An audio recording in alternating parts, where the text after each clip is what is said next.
सादर अभिनंदन। जय Shri Ram. PNS memorial school के यूट्यूब चैनल पर आपका हार्दिक स्वागत है। ये इकोनॉमिक्स जो क्लास 10th का सोशल साइंस है, उसका जो इकोनॉमिक का पार्ट है, उसके लिए ये इकोनॉमिक की क्लासेस स्टार्ट की जा रही हैं, जिसमें आपको इकोनॉमिक्स के जितने चैप्टर्स हैं सबको एक वीडियो में मिनिमम टाइम में समेटने की कोशिश करूँगी। ओके, तो चलिए चैप्टर स्टार्ट करते हैं। और मैं जब तक चैप्टर स्टार्ट कर रही हूँ तब तक आप सभी लोग जल्दी से जल्दी ये वीडियो शेयर कर दीजिए, ताकि जितने भी आपके क्लास के बच्चे हैं वो इसको पढ़ें, और जिनको भी इकोनॉमिक नहीं समझ में आ रहा है वो ईजिली इस चैप्टर को समझ पाएँ। ये जो विकास चैप्टर है, आई थिंक इस वीडियो के बाद आपको कुछ भी नहीं बचेगा जो रेडी करना पड़े। ओके, क्योंकि इसमें मैं ऑलमोस्ट जो एग्ज़ाम में जितने भी टॉपिक्स आते हैं सबको कवर करने की कोशिश करूँगी। ओके, तो चलिए चैप्टर स्टार्ट करते हैं। सबसे पहले जो चैप्टर का नाम है कि विकास, चैप्टर का नाम क्या है? विकास। तो सबसे पहले जानते हैं कि विकास है क्या। ओके, आपने अब तक बहुत बार विकास वर्ड सुना है, चाहे वो पॉलिटिकल रीजन से, साइंस में भी सुना होगा। ओके, तो पहले जानते हैं कि जो विकास है वो है क्या। तो विकास को आप इस तरह से समझ सकते हो कि एक ऐसा कंडीशन, एक ऐसी स्थिति है जो समय के साथ सतत आगे बढ़ने से आप इसमें क्या पाओगे, जो बढ़ोतरी है। यानी कि जैसे कि आज आप जिस क्लास में हो उससे आगे जाओगे तो आपके नॉलेज में और इम्प्रूवमेंट होगी, आप और अधिक चीज़ें जानोगे। तो ये आपका टाइम के साथ क्या है, आपने डेवलपमेंट किया। ओके, आप छोटे थे तब कैसे थे, जब स्कूल आए थे तब आप कैसे थे, आपका बिहेवियर कैसा था, आपका नॉलेज कैसा था, आप एज अ ह्यूमन कैसे थे, और अब आपको सोसाइटी, लोगों के बारे में आपको समझने में बहुत सारी आपकी चेंजिंग आई है। अब आप लोगों को बेटर समझ सकते हो। ठीक है, तो ये क्या है, ये आप में डेवलपमेंट हुआ है, ये आपका विकास है। ओके, जब आप आए थे तो आपकी हाइट छोटी सी थी, आप छोटी छोटी बात, घर से स्कूल आने के लिए आप रोते थे, आप सारे लोग उसके बाद फिर धीरे धीरे आपको अच्छा लगने लगा, फिर आपने बहुत कुछ सीखा। पढ़ने में मतलब जो आप शिक्षा ले रहे हो, आपने शिक्षा में बहुत कुछ सीखा। उसके साथ साथ आपका जो व्यवहार है उसमें आपने बहुत सारे चेंजेस देखे होंगे। आप लोगों से किस तरह से बात की जाती है, किसका रिस्पेक्ट, जो आपसे बड़े हैं उनका किस तरह से रिस्पेक्ट किया जाता है, ये बहुत सारी चीज़ें आपको सीखने को मिली। तो ये आपका व्यक्तिगत विकास है। ओके, लेकिन चूंकि हम क्या पढ़ रहे हैं, हम अर्थशास्त्र पढ़ रहे हैं, तो इसमें हम विकास को केवल आपके व्यक्तिगत विकास से नहीं देखेंगे, इसको हम और बड़े और वृहद स्तर पे देखेंगे। ठीक है, तो जो ये विकास है, ये अर्थशास्त्र, यानी कि अर्थशास्त्र तो आप जानते हैं किसे कहते हैं, यानी कि इसमें हम अर्थशास्त्र मीन्स होता है धन का विज्ञान। ओके, तो ये जो डेवलपमेंट, ये जो विकास है, उसको भी हम आर्थिक विकास देखेंगे। ठीक है, कि आर्थिक विकास क्या होता है। ओके, तो विकास तो आप जान लिए, विकास क्या है कि जो भी स्थिति है, वर्तमान स्थिति है, इससे टाइम के साथ जो हमारे अंदर सतत हम आगे बढ़ते हैं, वो प्रक्रिया क्या कही जाती है, विकास। ओके, तो आगे चलें। स्टूडेंट्स, इस चैप्टर में आपको ये दो वर्ड जो हैं वो बहुत पढ़ने को मिलेगा, बहुत सुनने को मिलेगा, अर्थव्यवस्था और आर्थिक विकास। जैसे मैंने अभी आपसे कहा कि जो आपका व्यक्तिगत विकास है, इस चैप्टर में हम केवल वही नहीं पढ़ेंगे, उसके साथ साथ आप जिस देश में रह रहे हो, अगर आप आगे बढ़ रहे हो तो उसको भी, तो जैसे आप देश से पहले आप अपने परिवार पे ले लीजिए, अगर आप अच्छे बनोगे तो ये आपके साथ साथ आपके फैमिली के लिए भी अच्छी बात है। ओके, अगर आप अच्छे बने तो वो आपकी फैमिली भी डेवलप होगी, आपकी फैमिली का भी नाम होगा। और उसके बाद आपके स्कूल का, फिर गांव का, फिर ऐसे ही आपके राज्य का, फिर आप अपने देश में भी योगदान देंगे अगर जैसे जैसे आप आगे बढ़ोगे। ओके, तो जो ये विकास है वो आपका व्यक्तिगत विकास के साथ साथ किस तरह से आप देश के लिए भी, देश का जो विकास है उसमें आपका योगदान क्या है, किस तरह से है, वो भी हमको देखना है। ठीक है, तो जब यही विकास वृहद रूप में हो जाता है तो वो कहा जाएगा, वो जो स्टडी हम करेंगे वो एक तरह का क्या हो जाएगा, अर्थव्यवस्था। यानी कि जब हम, जो आपका विकास है उसके साथ साथ जब हम देश की अर्थव्यवस्था की बात करने लगेंगे, अर्थव्यवस्था से एक आप ये समझ लो कि एक ऐसा स्वरूप, ठीक है, जिसके अंतर्गत देश की जो आर्थिक क्रियाएं हैं उनको, उनका संचालन किया जाता है, वो कहा जाता है क्या, अर्थव्यवस्था। ठीक है, अर्थव्यवस्था क्या है, तो एक ऐसा स्ट्रक्चर है जिसके तहत देश की जो आर्थिक क्रियाएं हैं उनका संचालन किया जाता है। ये हो गया आपका क्या, उसे कहा जाएगा अर्थव्यवस्था। ठीक है, भारत की अर्थव्यवस्था, अमेरिका की अर्थव्यवस्था, ये आप बहुत न्यूज़पेपर और इन सब में सुनते आए हो। तो वो क्या है, जब भी अर्थव्यवस्था की बात की जा रही है तो वो उसका मतलब क्या है कि वहाँ का जो स्ट्रक्चर है उसके तहत जो भी आर्थिक क्रियाएं हो रही हैं उन, वो सारी चीजें क्या कही जाएंगी, अर्थव्यवस्था। अब यहाँ पे एक वर्ड आया, आर्थिक क्रियाएं। कौन सा वर्ड आया, आर्थिक क्रियाएं। अब ये बताइए आर्थिक क्रियाएं क्या होती हैं। जैसे अभी मान लीजिए आपने एक पेंसिल खरीदा, ओके, तो ये पेंसिल आपने खरीदा तो क्या ये एक आर्थिक क्रिया हुआ, यस। जब आप ये पेंसिल खरीदोगे तो किसी दुकान से ही खरीदोगे, है ना। तो जो ये पेंसिल बनाया होगा प्लस दुकान तक आने में बहुत सारा इसमें जो पैसा लगा, अब वो सबके में बट जाएगा, सबको फायदा हुआ। इसके साथ साथ कुछ देश को भी टैक्स के रूप में मिल जाएगा। ओके, तो हम सभी लोग देश के जितने नागरिक हैं वो किसी न किसी रूप में आर्थिक क्रिया करते हैं। ठीक है, और यही सारी चीजें मिला के ओके क्या कहलाता है, क्या कहा जाता है, अर्थव्यवस्था। ओके, और जो आपका विकास है, यानी कि जो डेवलपमेंट कर रहे हो, वो कैसा डेवलपमेंट, जो आर्थिक डेवलपमेंट है। ओके, वो डेवलपमेंट तो आपने समझ ही लिया। जब यही डेवलपमेंट, जब हम इसी, ये जो डेवलपमेंट है वो आर्थिक परिप्रेक्ष्य में बात करेंगे तो कहा जाएगा आर्थिक विकास। ओके, तो अभी ये आपको अच्छे से चैप्टर 2 में इसको एक्सप्लेन किया जाएगा, इसलिए मैं इस पे टाइम नहीं दूंगी, ये चैप्टर 2 में पढ़ने को मिलेगा। तो इसलिए चलते हैं नेक्स्ट टॉपिक पे। ये जो चैप्टर है जिसमें हम डेवलपमेंट की बात कर रहे हैं, विकास की बात कर रहे हैं, देखिए जो विकास है वो सबके लिए सेम नहीं होता। ओके, जो विकास का लक्ष्य होता है किसी के लिए अलग होता है, किसी के लिए अलग होता है। कोई चीज हमारे लिए अच्छी है तो सेम वही चीज किसी दूसरे के लिए बुरी हो जाएगी। जैसे अभी अगर आप ये फर्नीचर बना रहे हो, ओके, मान लीजिए आपने एक शॉप खोल ली जिसमें आप फर्नीचर का काम कर रहे हो, तो अगर आप फर्नीचर बना रहे हो उससे आमदनी होगी, आपको तो बहुत अच्छा है कि आपको, आप अमीर हो जाओगे, आप ढेर सारा पैसा कमाओगे, जो खरीदेगा उसको अच्छे अच्छे, उसका फायदा ये हो जाएगा कि उसको अच्छे फर्नीचर मिल गए। लेकिन जब आप फर्नीचर के लिए पेड़ काटोगे तो इससे क्या होगा, नेचर को नुकसान पहुंचेगा, है ना।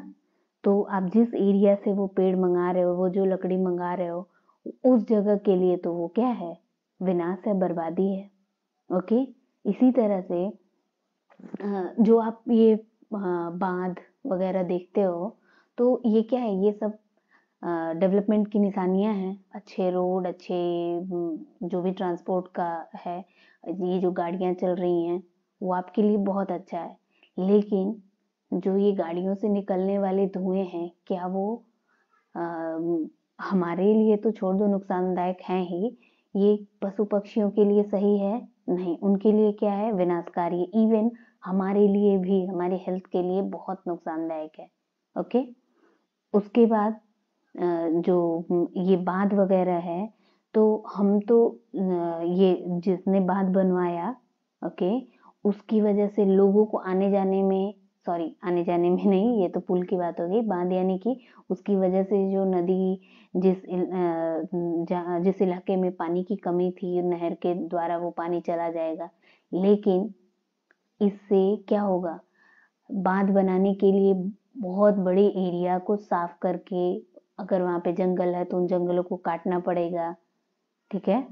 तो वो जो एरिया है, वहां के जो लोग हैं उनको दूसरी जगह विस्थापित किया जाएगा, हटाया जाएगा, दूसरी जगह बसाया जाएगा। तो वहां के लोगों के लिए ये क्या है, क्या इसे वो अच्छा कहेंगे? नहीं, उसे उनके नजरिए से वो क्या है, वो विनाश है। लेकिन बाकी सबके लिए जो वहां पे जो उसकी सुविधा लेंगे, जिनके खेतों तक वो नहर पहुंचेगी, जहाँ पे पानी नहीं आ रहा था, वो क्या कहेंगे कि ये विकास है। ठीक है, तो आपको समझ में आ गया कि जो विकास है, जरूरी नहीं है कि अगर हमारे लिए विकास है तो दूसरे के लिए भी विकास ही हो। ओके, बहुत सारी जो डेवलप्ड कंट्रीज हैं, उनके यहाँ क्या होता है, वो जो अपने को सो कॉल्ड डेवलप्ड कंट्री बोलते हैं, यानी कि विकसित देश बोलते हैं, वो खुद को कहेंगे कि हम तो डेवलप हैं, लेकिन वो अपने यहाँ के कचरों को क्या करते हैं, जो भी ये पिछड़े देश हैं वहां पे ले जाके उसको डिस्ट्रॉय करते हैं। ओके, और उन कचड़ों में बहुत सारे केमिकल्स होते हैं, उनको जिस तरह से भी कभी कुछ चीजें आग लगा के नष्ट की जाती हैं, तो उसकी वजह से अब वो केमिकल्स हैं, जब उनको आग लगाई जाएगी तो पूरा वातावरण क्या हो जाएगा, पोल्यूटेड हो जाएगा।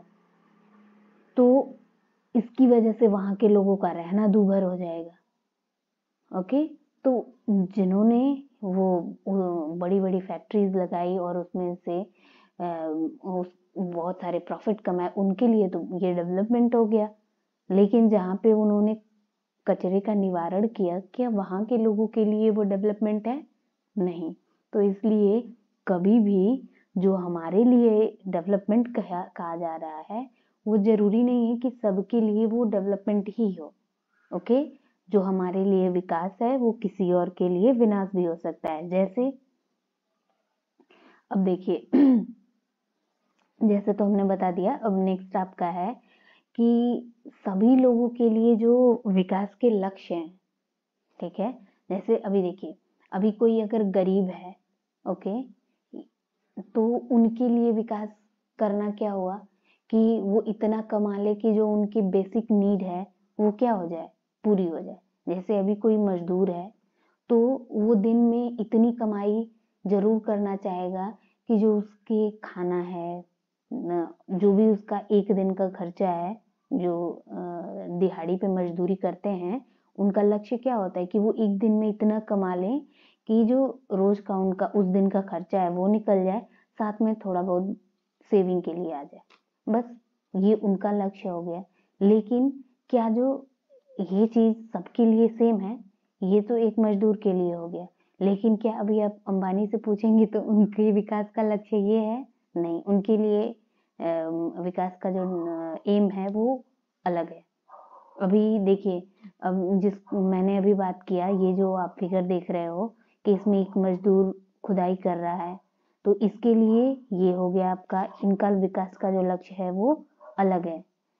वहीं पे अभी जो बड़े किसान, यानी कि पंजाब वगैरह के जो बड़े किसान हैं, उनके लिए विकास का लक्ष्य क्या होगा?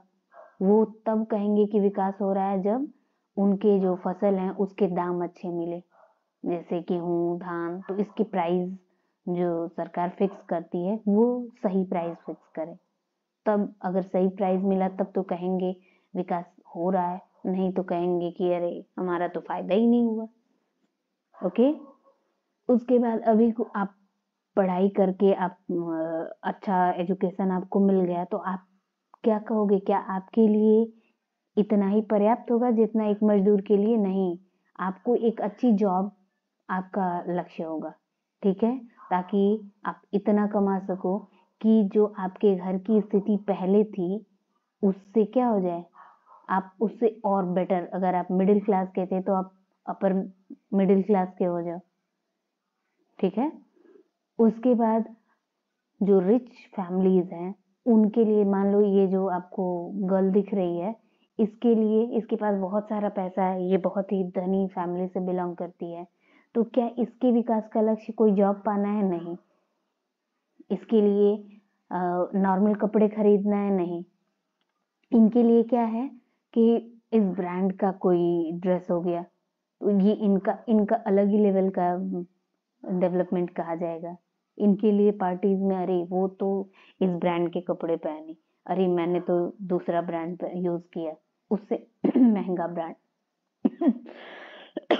तो सबका जो विकास का लक्ष्य होता है, जैसे सबके लिए विकास एक बराबर नहीं होता, उसी तरह से सबके विकास का लक्ष्य भी क्या होता है, भिन्न भिन्न लोगों के लिए विकास के जो लक्ष्य होते हैं वो भी क्या होते हैं, भिन्न भिन्न हो सकते हैं, ठीक है। तो अब तक हमने जो बात किया वो क्या है, हमने अब तक आर्थिक विकास के बारे में बात किया, लेकिन अब हम इस विकास को और बृहद स्तर यानी कि राष्ट्रीय विकास के बारे में बात करेंगे। ये तो आपका विकास हो गया, और मैंने बताया कि जब आप डेवलप करोगे, आप विकसित होगे, तो ये केवल आपका नहीं, आपकी फैमिली का, आपके गांव का, और इसके साथ साथ आपके देश का भी विकास होगा, ठीक है। तो राष्ट्रीय विकास क्या है? राष्ट्रीय विकास का मतलब है कि देश का जो सामाजिक, आर्थिक और सांस्कृतिक उन्नति और प्रगति, ठीक है, ये कहा जाएगा क्या, राष्ट्रीय विकास। जब किसी देश की जो सामाजिक स्थिति है वो बेहतर बने, जैसे कि आप देखोगे समाज में दोनों तरह के लोग होते हैं, गरीब, अमीर, अत्यधिक अमीर, ठीक है, तो इनके बीच का जो बैलेंस है वो बना रहे।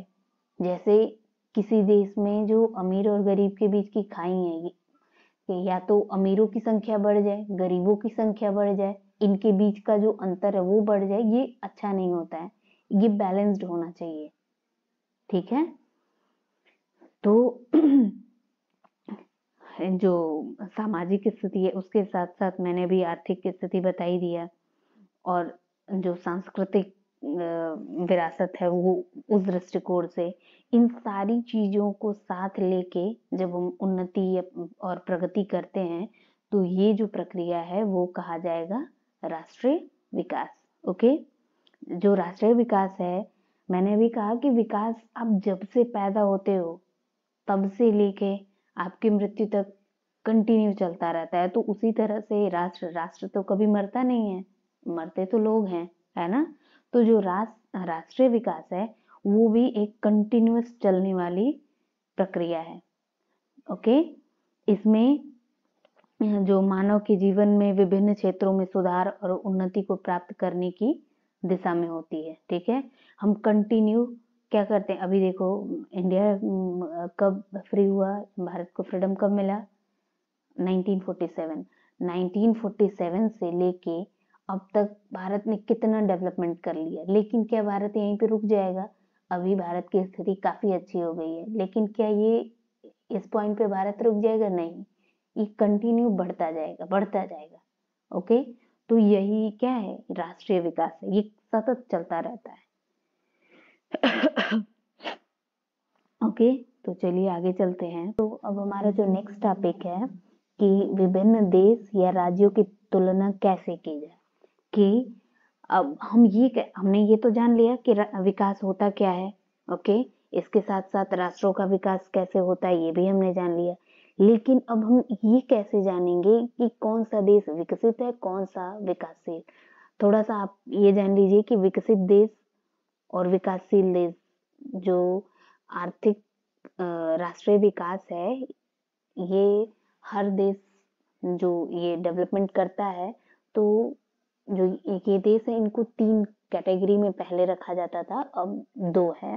पहले था विकसित, विकासशील या पिछड़ा, ओके, अविकसित कह लीजिए। लेकिन अब कोई ऐसा देश नहीं है जो अविकसित हो, सब में थोड़ी थोड़ी डेवलपमेंट हो चुकी है। तो अब 2 तरह से है, एक विकसित और दूसरा विकासशील। तो अब विकसित देश किसे कहते हैं? जहाँ पे सारी फैसिलिटी है, ओके, सब सब लोग अच्छी, सबका इनकम भी अच्छा है, सबका जो लाइफ स्टाइल है वो बहुत अच्छा है, अच्छी स्वास्थ्य सुविधाएं हैं, अच्छा एजुकेशन है। तो ये सारी चीजें जहाँ पे है, जिन जिन देशों में, वो कहे जाते हैं डेवलप्ड कंट्रीज, यानी कि विकसित देश। और जिन राज्यों में कुछ कहीं पे राष्ट्रीय आय अच्छी है, अभी ये सारी चीजें बताऊंगी, लेकिन जहाँ पे ये सारी चीजें, कहीं पे कुछ चीजें अच्छी हैं, कुछ चीजें अभी अच्छी हो रही हैं, कहीं की सड़कें अच्छी हैं, उसी देश में कुछ जगहों पे नहीं अच्छा है, अभी प्रगति हो रही है, अभी वो उस जगह पे पहुंचे नहीं हैं, ओके। तो ये कहा जाए, इन देशों को कहा जाता है जहाँ पे अभी सारी सुविधाएं उपलब्ध नहीं हो पाई हैं, उस देश के हर कोने में जो विकास है वो नहीं हो पाया है, ऐसे देश को कहा जाता है डेवलपिंग कंट्री, यानी कि विकासशील। अभी वहां पे विकास हो रहा है, ओके। तो ये सारे देशों को 2 पार्ट में रखा गया है, विकसित और विकासशील।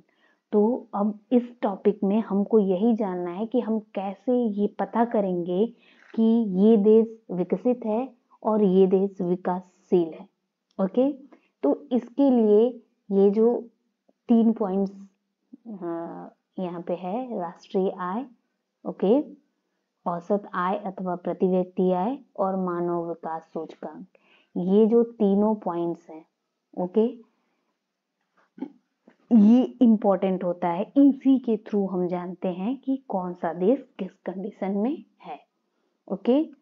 तो जो राष्ट्रीय आय है, औसत या प्रति व्यक्ति आय है, ये दोनों भी पढ़ेंगे। और जो मानव विकास सूचकांक है, ओके, एक तरह का रिपोर्ट कार्ड कह लीजिए। जैसे आपको क्लास कंप्लीट होने के बाद साल के अंत में आपकी मार्कशीट मिलती है कि आपने किस सब्जेक्ट में कितना मार्क्स पाया, उसी तरह से ये एक मार्कशीट रेडी की जाती है हर देश की, ओके।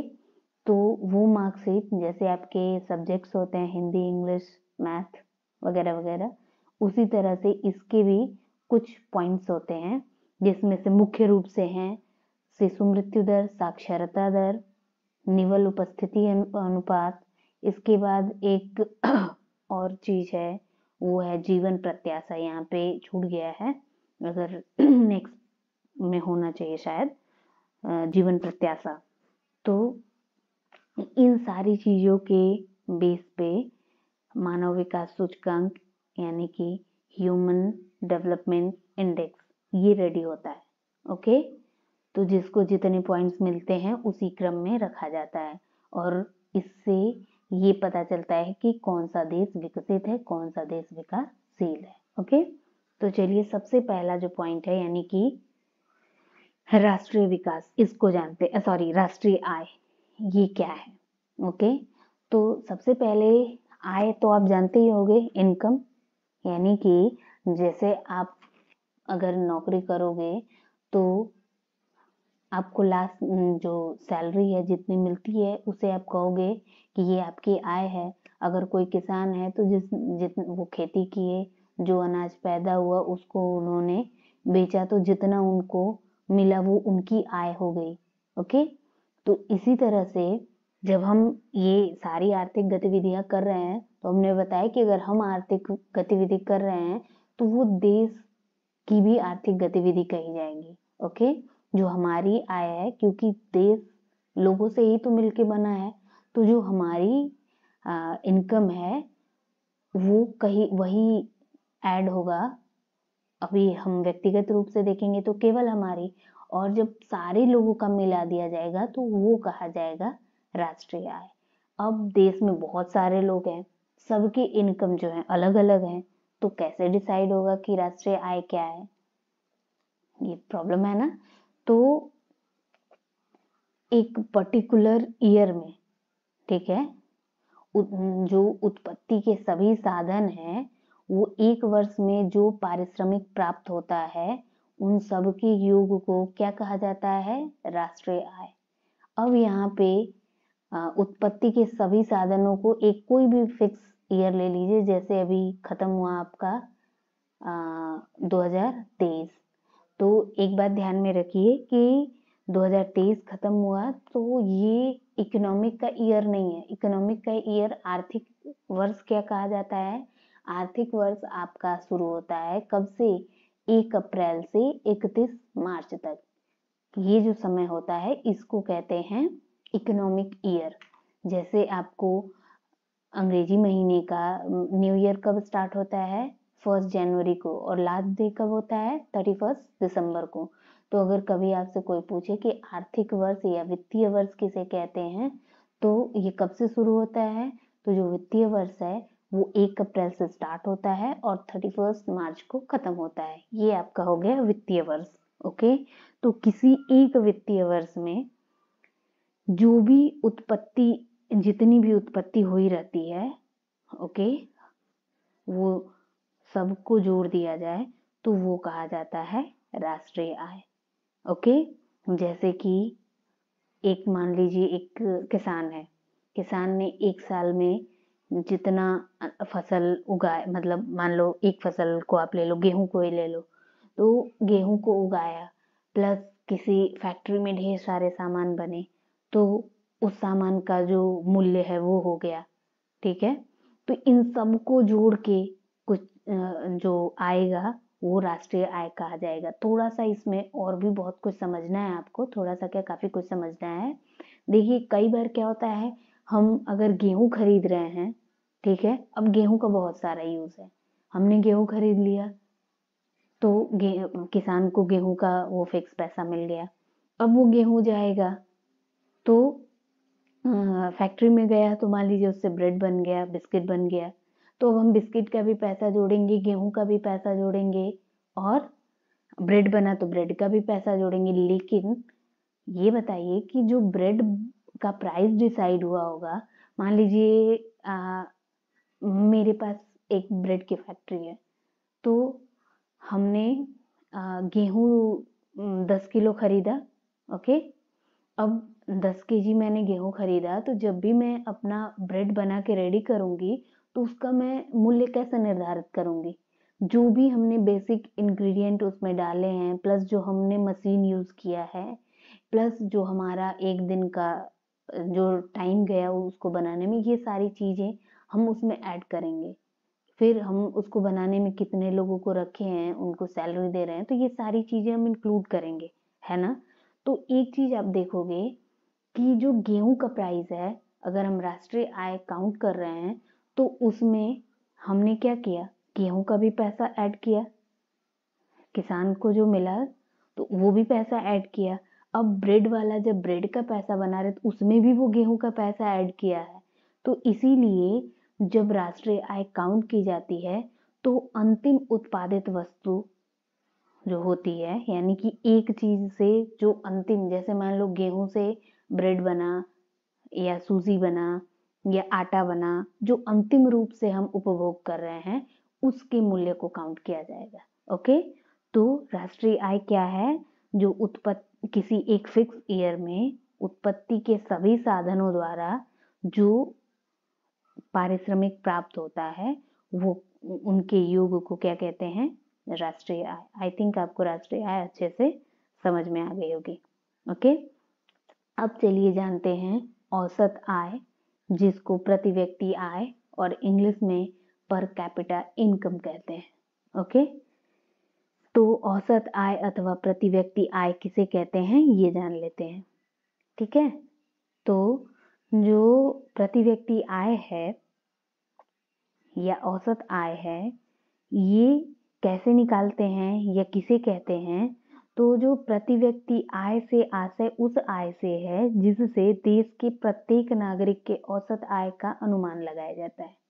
मान लीजिए भारत में 130 करोड़ से ऊपर की जनसंख्या रहती है, आप 130 करोड़ ही मान लो, तो अगर कोई कहे, अभी आप जनसंख्या छोड़ दो, आप अपने क्लास में आ जाओ। जैसे अभी आपके एग्जाम्स ओवर हुए हैं, प्री बोर्ड एग्जाम खत्म हुए हैं, तो किसी आप फिक्स आप एसएसटी का ही ले लो।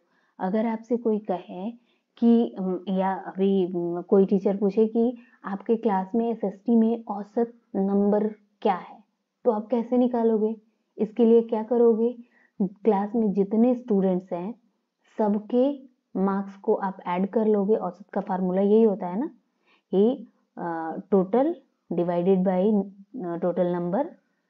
ओके, तो हम सारे मार्क्स को ऐड कर लेंगे, देन आपके क्लास में जितने स्टूडेंट हैं उससे क्या कर दोगे? डिवाइड कर दोगे।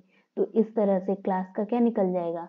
औसत नंबर, औसत प्राप्तांक। ओके, तो इसी तरह से जब देश की औसत आय या प्रति व्यक्ति आय निकालते हैं, तो किसी भी उस देश, जिस देश का हमको निकालना रहता है, उस देश की जो राष्ट्रीय आय होती है, क्योंकि अभी हमने बताया राष्ट्रीय आय मतलब एक पर्टिकुलर ईयर में जितना भी उत्पादन हुआ उसके मूल्य को क्या कहते हैं?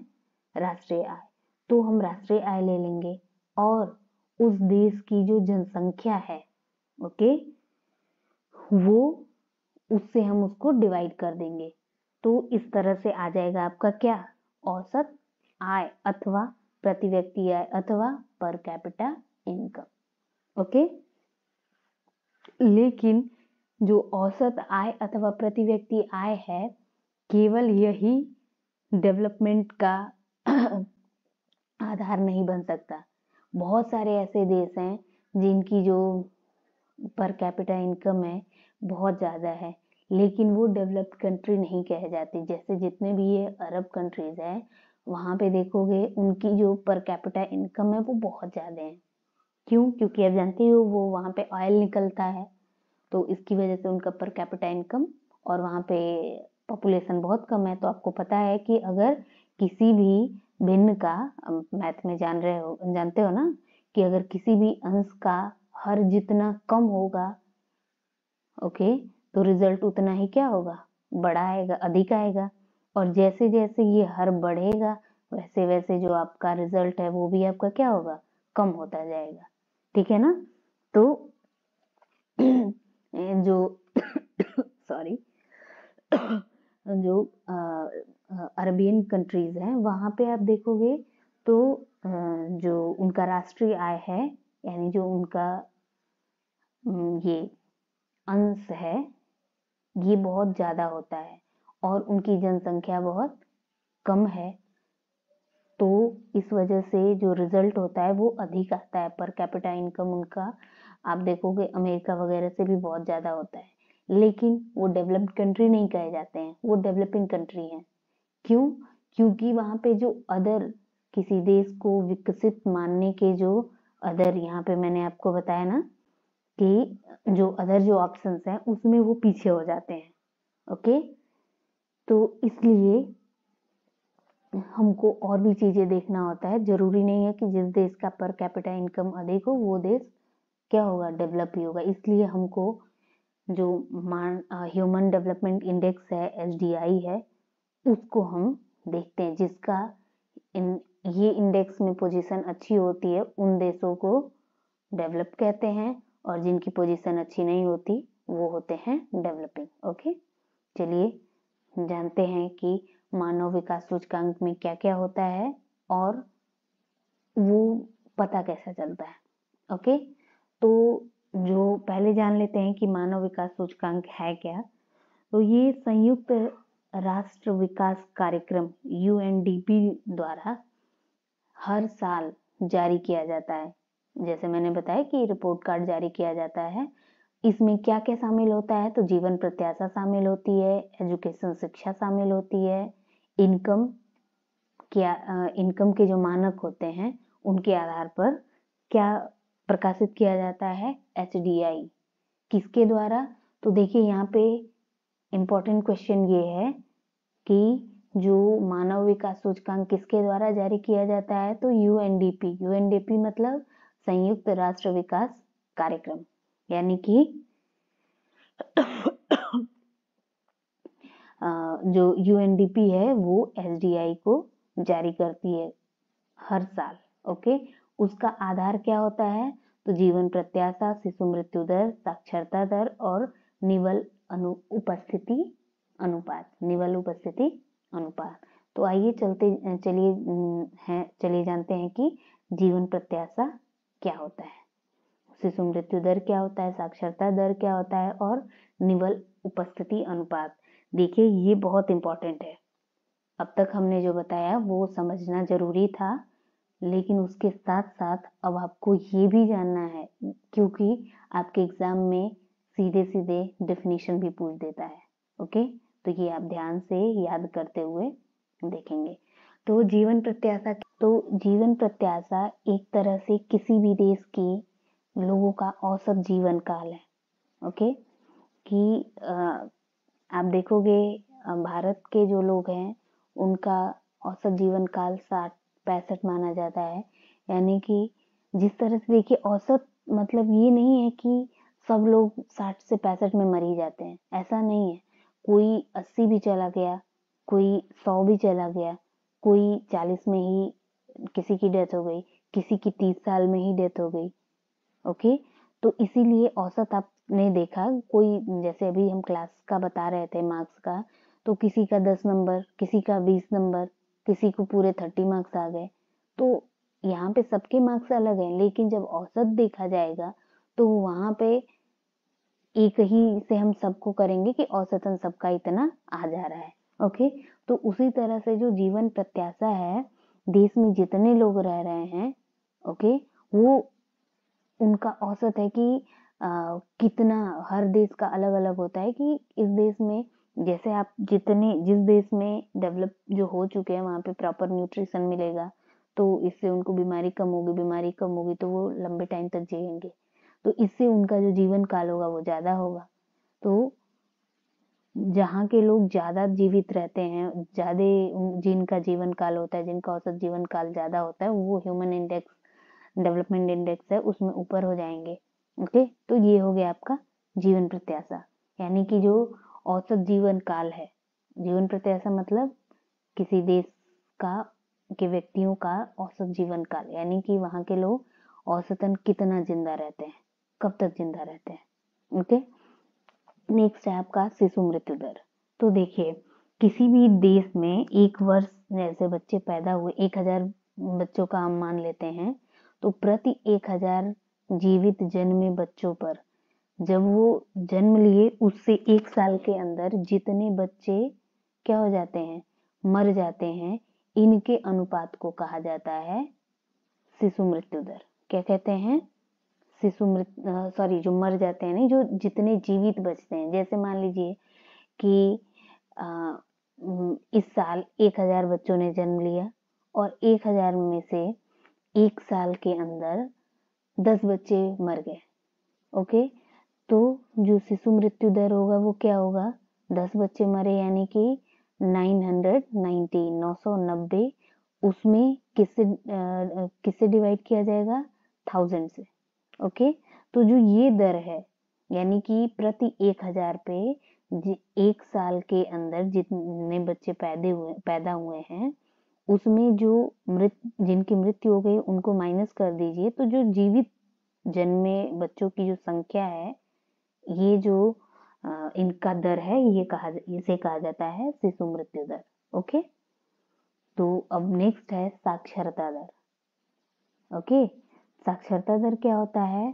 तो किसी देश अथवा राज्य की साक्षरता दर वहां के कुल लोगों की जनसंख्या वो पढ़े लिखे लोगों के अनुपात को कहा जाता है। जैसे मान लीजिए किसी देश की जनसंख्या या किसी राज्य का, मान लीजिए किसी राज्य की जनसंख्या 1 लाख है, जिसमें से वहां पे जो साक्षर लोगों की, साक्षर किसे कहते हैं तो वो अभी बताएंगे, पहले आप साक्षरता दर जान लीजिए।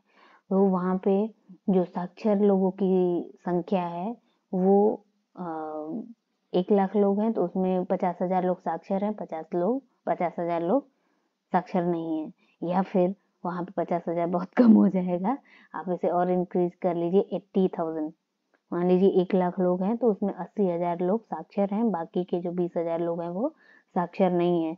तो जो कुल लोगों की मतलब जो पूरी जनसंख्या है और जितने लोग पढ़े लिखे हैं, इन लोगों के अनुपात को क्या कहा जाएगा? साक्षरता दर। ओके, अब साक्षरता क्या होती है?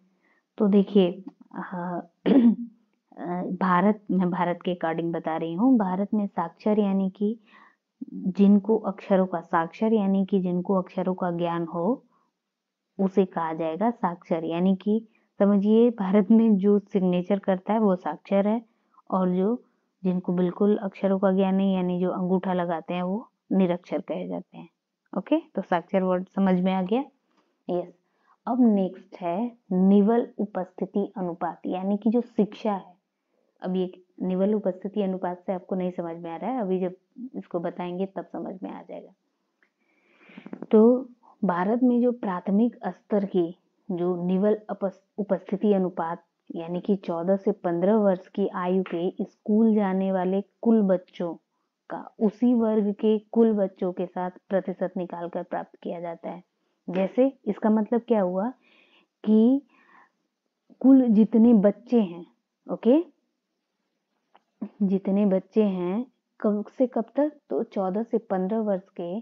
मान लो आप एक राज्य का निकाल रहे हो, मान लीजिए एक राज्य में 14 से 15 वर्ष के जो बच्चों की संख्या है यानी जो स्कूल जाने लायक हैं, उनकी संख्या मान लीजिए 10,000 है। ओके, कब से कब तक? तो 14 से 15 वर्ष के।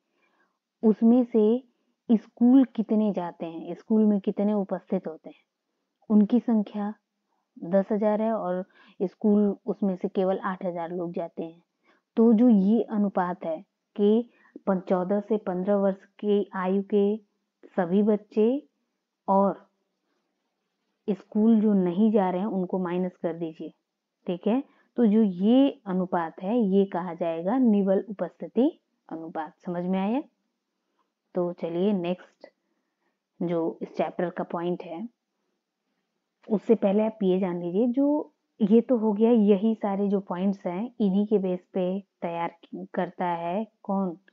जो यूएनडीपी, जो ये यूएनडीपी है ये तैयार करता है ह्यूमन डेवलपमेंट इंडेक्स, और इससे पता चलता है जो देश इस इंडेक्स में ऊपर होते हैं वो विकसित कहे जाते हैं और जो नीचे होते हैं वो विकासशील कहे जाते हैं। ओके, लेकिन आप कितने भी धनी हो जाओ, जैसे मान लो अंबानी है, उनके पास पैसे की कमी है नहीं, लेकिन फिर भी वो कुछ ऐसी चीजें हैं जो वो नहीं कर सकते। यानी कि मान लो उनका जो कारोबार है पूरे देश में फैला हुआ है, ओके, तो पूरे देश तक उनको सुचारू रूप से चलाने के लिए क्या चाहिए? उनको अच्छी सड़कें चाहिए। अच्छी सड़कें नहीं रही तो क्या उनका सामान हर जगह पहुंच पाएगा? नहीं। ओके, तो इसलिए बहुत सारी चीजें सार्वजनिक रूप से चलती हैं। तो हम केवल इन्हीं की बात नहीं कर रहे हैं, ये तो मान लीजिए अमीर हो गए, लेकिन हर देश में हर तरह के लोग होते हैं।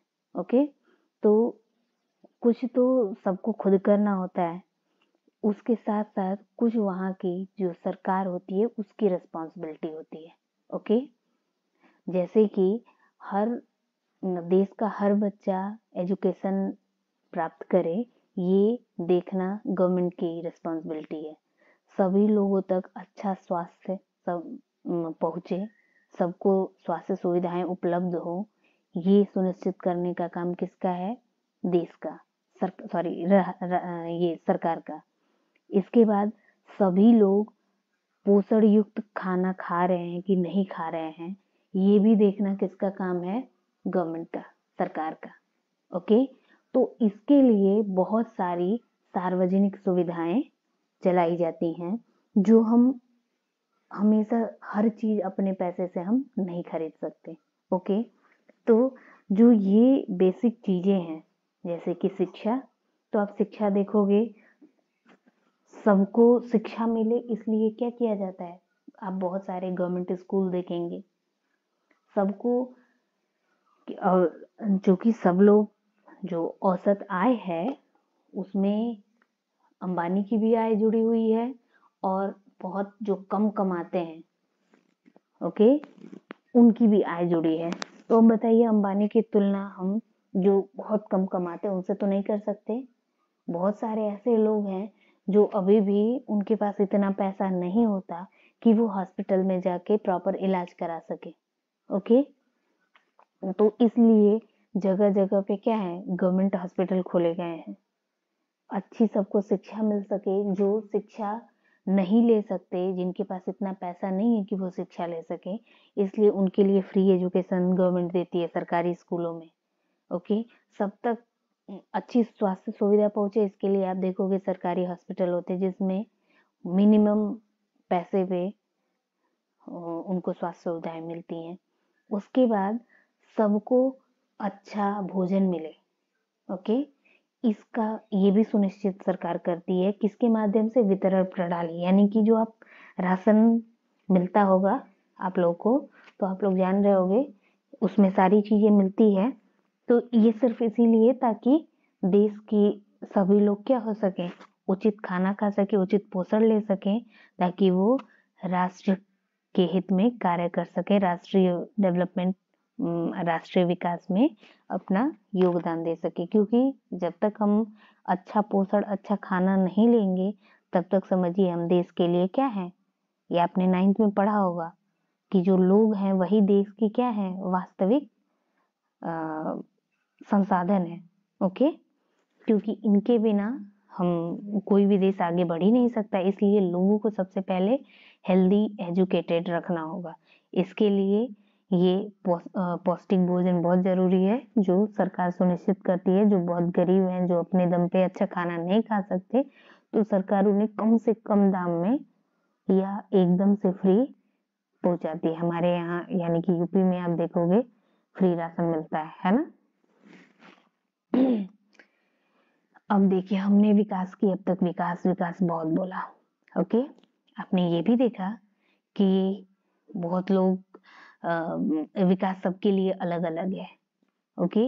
लेकिन जब हम एक देश के विकास, राष्ट्रीय विकास की बात करते हैं, अंतरराष्ट्रीय स्तर पर विकास की बात करते हैं, तो हम विकास की धारणीयता की बात करते हैं। यानी कि जो विकास है वो ऐसा नहीं होना चाहिए कि मान लीजिए हमारे पास अभी क्या है, खूब पैसा आ गया तो हम जितनी भी जो प्राकृतिक संपदा है उसका उपभोग कर डालें, ओके।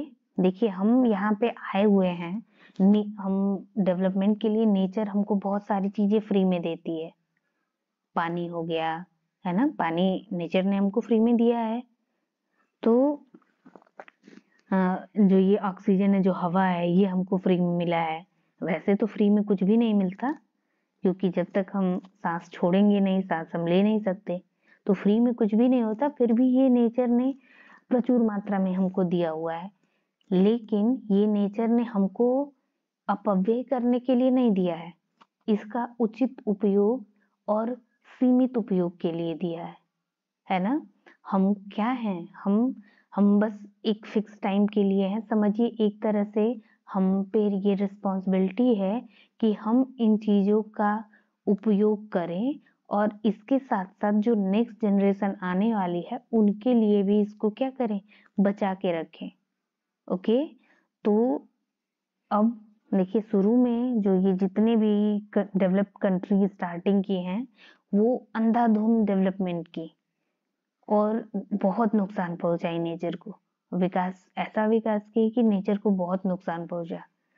लेकिन जब एक टाइम के बाद जब उनको रियलाइज हुआ, तो क्या हुआ कि विकास का सही मतलब समझ में आया कि विकास का ये मतलब नहीं है, जैसे कि चाइना है, उसके लिए विकास का क्या मतलब है, वो सेल्फ सेंटर है, स्वार्थी है, उसको बस अपने देश के विकास से मतलब है। बाकी देश क्या कर रहा है, क्या नहीं कर रहा है, बाकी लोगों पे क्या इफेक्ट पड़ रहा है, ये सब से उससे कोई मतलब नहीं है। तो लेकिन ये विकास नहीं है। विकास क्या होना चाहिए कि जो भी हमें प्राकृतिक संपदा मिली है उसको हमें सजो कर रखना है और उसे भावी पीढ़ी तक स्थानांतरित करना है। ठीक है, मतलब भावी पीढ़ी आए तो हम उसके लिए बचा के रखे रहें। मान लीजिए आज हमारे पास हम सारा जो पानी है, भूमिगत जल है, उसका पूरा यूज कर डालें। ओके, तो धीरे धीरे आप देख रहे हो कि भूमिगत जल एक दिन में नहीं तैयार होता। उसको जो भूमि के अंदर जो जल स्टोर हुआ है वो लाखों करोड़ों साल लग गए हैं, तब जाके वो जल निर्मित हुआ है। तो हम अंधाधुंध उसका यूज किए जा रहे हैं। अब बहुत सारे देखोगे जो ये गाड़ियों को धुलने वाली जगह होती है, जहाँ पे गाड़ियों की धुलाई उलाई होती है, वहां पे वो क्या करेंगे, आराम से अपना बोरिंग कराए हुए हैं और पाइप लगा देंगे, ऑन कर देंगे, पानी गिर रहा है, वो धोए जा रहे हैं।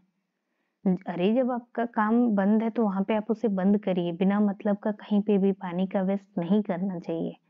ओके, क्योंकि ये बहुत लिमिटेड है। जिस तरह से हम पानी का यूज कर रहे हैं, आने वाले कुछ सालों में आप देखोगे कि पानी भी सोने से महंगा मिलने लगेगा, क्योंकि पानी बेसिक नीड है, बिना पानी के कोई जिंदा रह पाएगा, नहीं रह पाएगा। अभी बहुत सारे जो स्टेट हैं जहाँ पे भूमिगत जल खत्म हो गया है, वो लोग क्या कर रहे हैं, वहां पे इसके लिए पॉलिसी आ रही है कई सारे राज्यों में, जब तक बारिश नहीं होगा तब तक कोई अपने खेतों में धान की बुआई नहीं कर सकता।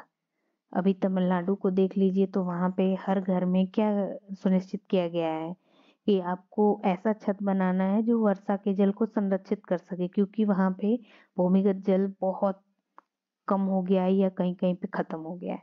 ओके, तो इसलिए हमें डेवलपमेंट तो करना है, लेकिन कैसे डेवलपमेंट करना है, तो जो भी प्राकृतिक संसाधन है उनको बचाते हुए भावी पीढ़ी, जो नेक्स्ट पीढ़ी है, नई जनरेशन है, उनके लिए उसे बचा के रखना है, उनके लिए भी। ओके, ये तो भूमिगत हो गया। उसके बाद जो प्राकृतिक संसाधन है, जैसे कि कोयला हो गया, ये पेड़ हो गए, और जितने भी खनिज हैं, तो हम उसको जी भर के उसका उपभोग किए जा रहे हैं। ओके, जितने भी ये पेट्रोलियम है, हम सबका जी भर के यूज किए जा रहे हैं, किए जा रहे हैं। लेकिन ये सब नेचर ने हमको दिया है, लेकिन वो लिमिटेड है, उनका एक फिक्स टाइम के बाद वो खत्म हो जाएंगे, क्योंकि वो एक दिन में नहीं बनते, उसको हजारों लाखों वर्ष लग जाते हैं बनने में। ओके, तो जो भी ये प्राकृतिक संसाधन है उसका जो दोहन वो सीमित मात्रा में करना है। जो फैक्ट्रियों से धुआं निकलता है उसको ये नहीं कि ऐसे ही हम छोड़ दें, निकलता रहे निकलता रहे। हमें उसके बारे में सोचना होगा कि हम किस तरह से उसका निराकरण करें, यानी कि जो धुआं निकल रहा है उसको हम किस तरह से उसका ऐसा कुछ सिस्टम निकालें जिससे वो नेचर पे कम से कम बुरा प्रभाव डाले। ओके, तो इस तरह से ये चैप्टर खत्म हुआ। ओके, तो आप में ये जो क्वेश्चन है, क्या विकास की धारणीयता, ये भी पूछा जाता है कि विकास की धारणीयता किसे कहते हैं। तो विकास की धारणीयता का आशय विकास के स्तर को और ऊंचा उठाने तथा वर्तमान विकास के स्तर को भावी पीढ़ी हेतु बनाए रखने से है। ओके, तो ये सारी चीजें आपको समझ में आ गई होंगी, आई होप आ गई होंगी। नहीं आई होंगी तो बताइएगा, अगर कोई पॉइंट ऐसा छूट गया जो आपको नहीं आ रहा है तो आप मुझे जरूर बताइएगा कमेंट करके कि आपको ये चैप्टर समझ में आया या नहीं आया। फिर मिलते हैं नेक्स्ट वीडियो में नेक्स्ट चैप्टर के साथ। धन्यवाद।